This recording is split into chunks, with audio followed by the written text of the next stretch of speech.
Sir 4 जून के बाद 6 मुसलमानों की मॉब लिंचिंग हुई। 11 घरों को मध्य प्रदेश में मोदी के बुलडोजर ने निस्तनाबूद कर दिया। हिमाचल प्रदेश में एक मुसलमान की एक दुकान को लूट लिया गया और हिज़्ब इख्तिलाफ की पार्टियों की तरफ से सन्नाटा है। शायद अब वक्त आ चुका है कि लफ्ज मुसलमान का नाम लेना भी अब उस पर पाबंदी आयद कर दी जाएगी।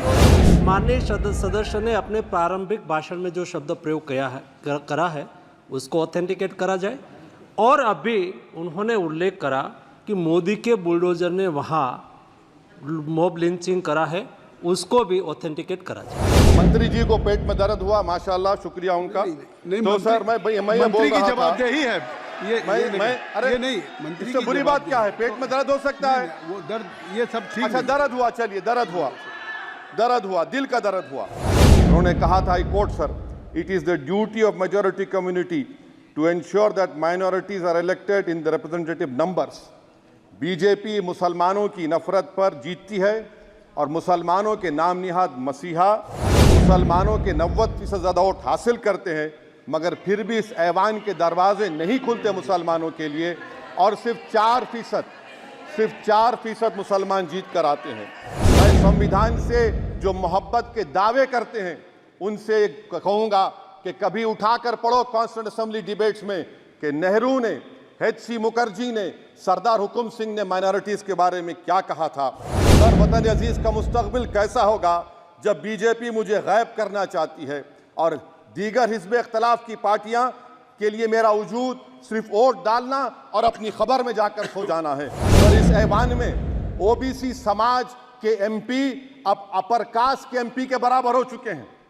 OBC समाज के MP अब अपर कास्ट MP के बराबर हो चुके हैं और 14% मुसलमान सिर्फ 4% जीत कर आते हैं। मैं अपनी तकरीर को टीपू सुल्तान के नजर कर रहा हूं। ये टीपू सुल्तान की फोटो है, क्या आप इससे भी नफरत करेंगे? सर ये संविधान में टीपू सुल्तान की फोटो है जिस पर वल्लभ भाई पटेल ने साइन किया, श्यामा प्रसाद मुखर्जी ने साइन किया। ये आपकी नफरत है।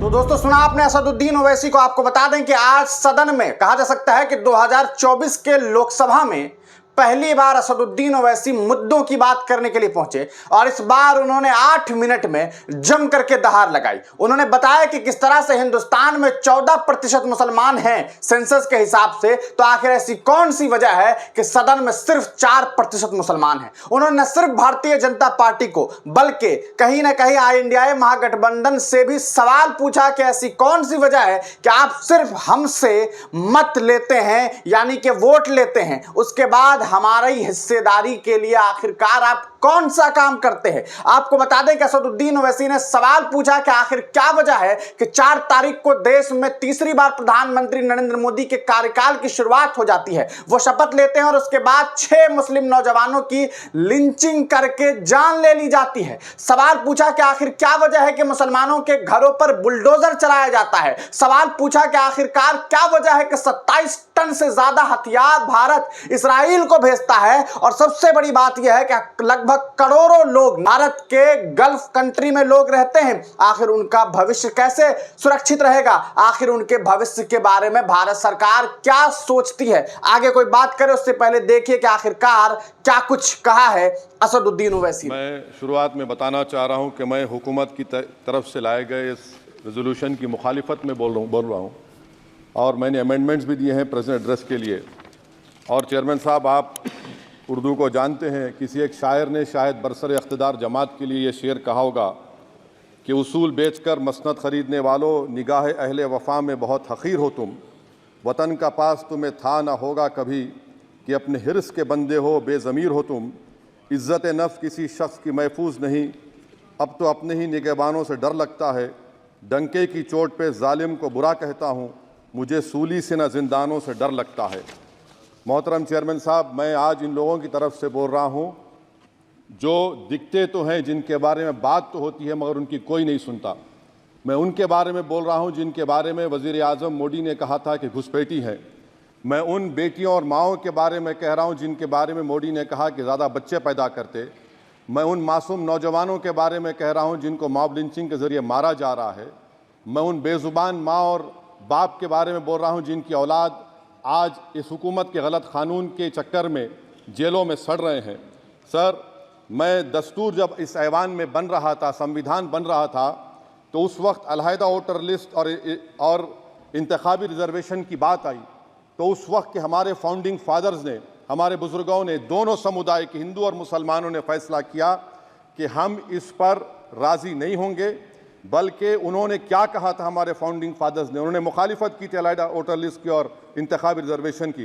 उन्होंने कहा था, I quote sir, it is the duty of majority community to ensure that minorities are elected in the representative numbers.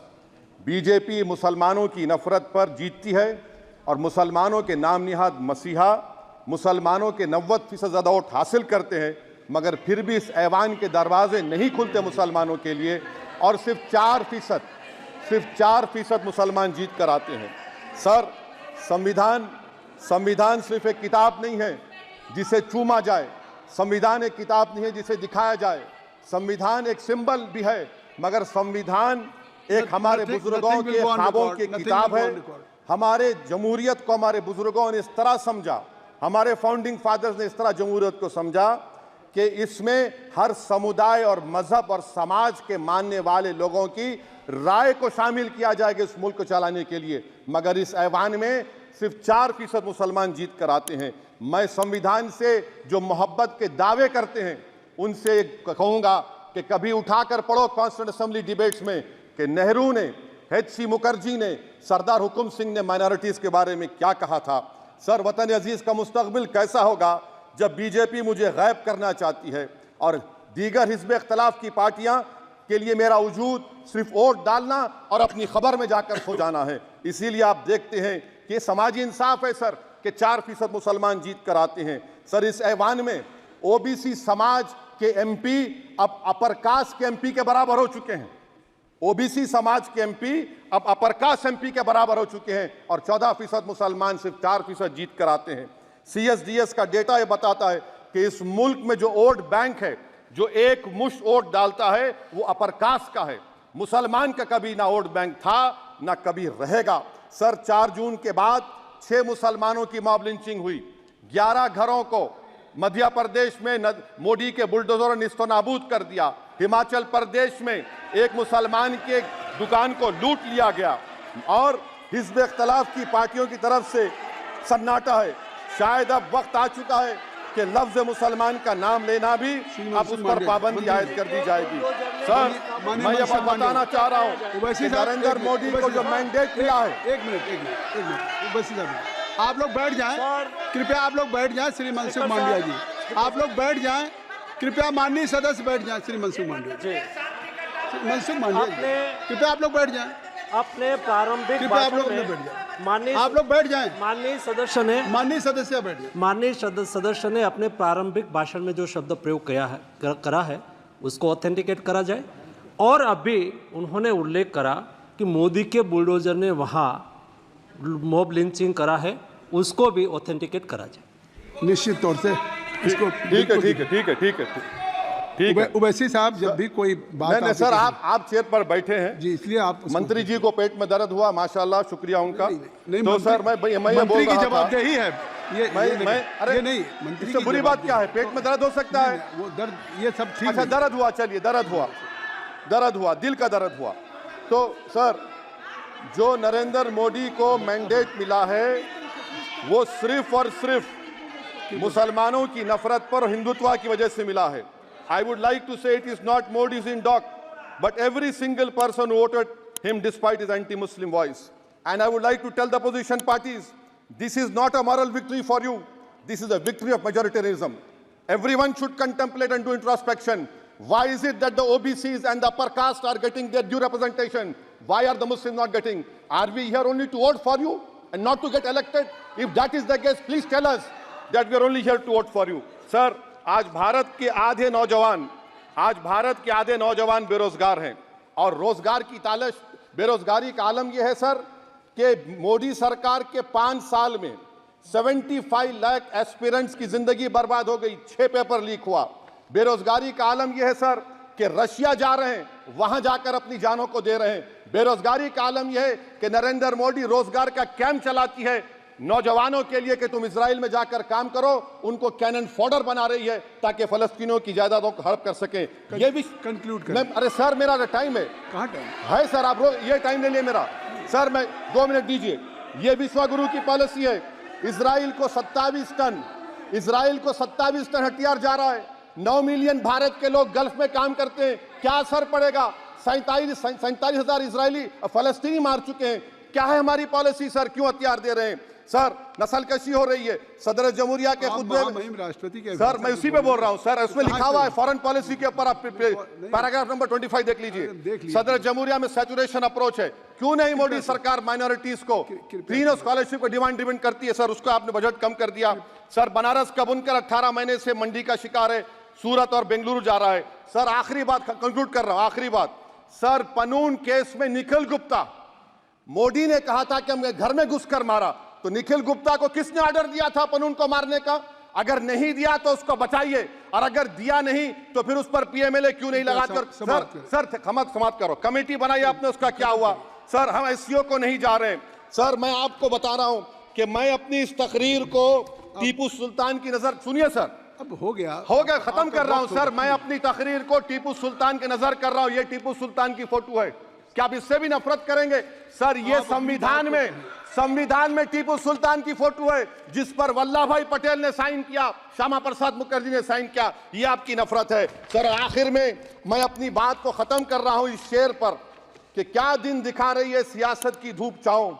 जो कल सपूत थे वो कपूतों में आ गए थे। इस कदर अजीम के पैरों में ताज थे, इतने हुए जलील के जूतों में आ गए। बहुत बहुत शुक्रिया। देखा दोस्तों आपने, ये थे असदुद्दीन ओवैसी, जिन्होंने उनके लिए बोला जिन्हें बोलने के लिए भी आजादी नहीं है, जो बोल नहीं सकते, जिन्हें बोलने का मौका नहीं दिया जाता, जिन्हें देश के प्रधानमंत्री घुसपैठिया कहते हैं, जिनके बारे में देश के प्रधानमंत्री ज्यादा बच्चे पैदा करने वाले कहते हैं, जिनके बारे में भारतीय जनता पार्टी ने न जाने क्या क्या छवि बना रखी है, उनके बारे में असदुद्दीन ओवैसी ने बोला, जिनके बारे में देश के प्रधानमंत्री जी साफ साफ ये बात कहते थे कि किस तरह से ये लोग जो हैं घुसपैठिए हैं, इन्हें कपड़ों से पहचानने तक की बात कह दी गई थी। अगर आपको याद हो, इन्होंने आज असदुद्दीन ओवैसी ने देश के सदन में उन लोगों के लिए आवाज उठाई जिनकी मॉब लिंचिंग की जाती है, जिनकी जान ले ली जा रही है, उन तमाम लोगों के लिए आवाज बुलंद करने का काम किया।